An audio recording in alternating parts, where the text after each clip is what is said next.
Hello, ഇന്നത്തെ recipe ഒരു variety snacks ആണ്. എങ്ങനെ ഉണ്ടാക്കണമെന്ന് നോക്കാം. പേര് ഞാൻ ലാസ്റ്റ് പറയാം കേട്ടോ.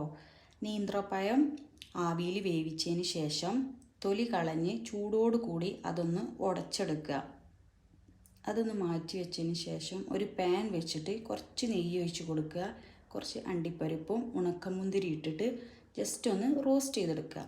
എന്നിട്ട് അതൊന്ന് സൈഡിലേക്ക് മാറ്റി വെച്ചതിന് ശേഷം അതേ പാനയ്ക്ക് കുറച്ച് തേങ്ങ ഇട്ടിട്ട് ജസ്റ്റ് ഒന്ന് അതും റോസ്റ്റ് ചെയ്തെടുക്കുക. ഫ്ലേവറിന് വേണ്ടിയിട്ട് കുറച്ച് ഏലക്കാപ്പൊടിയും കൂടി ഇട്ട് കൊടുക്കുക. പഴത്തേക്ക് തേങ്ങ മിക്സും കുറച്ച് റസ്ക് പൊടി ഇട്ടിട്ട് കൈ വെച്ചിട്ട് നല്ലോണം ഒന്ന് മിക്സ് ചെയ്തെടുക്കുക. എന്നിട്ട് നമുക്ക് ഇഷ്ടമുള്ള ഷേപ്പിൽ ഇതാക്കിയെടുക്കുക. ഞാനിവിടെ റൗണ്ട് ഷേപ്പിലാണ് ആക്കിയെടുത്തത്. 2 മുട്ട ബീറ്റ് ചെയ്തതും കുറച്ച് റസ്ക് പൊടിയും കൂടി ആവശ്യമുണ്ട്. മുട്ടയിൽ നമ്മൾ മിക്സ് ഒന്ന് മുക്കിയതിന് ശേഷം റസ്ക് പൊടിയിൽ ഒന്ന് കോട്ട് ചെയ്തെടുക്കുക. എന്നിട്ട് ചൂടുള്ള എണ്ണയിൽ തിരിച്ചു മറിച്ചു വിട്ടിട്ടൊന്ന് ഫ്രൈ ചെയ്തെടുക്കുക.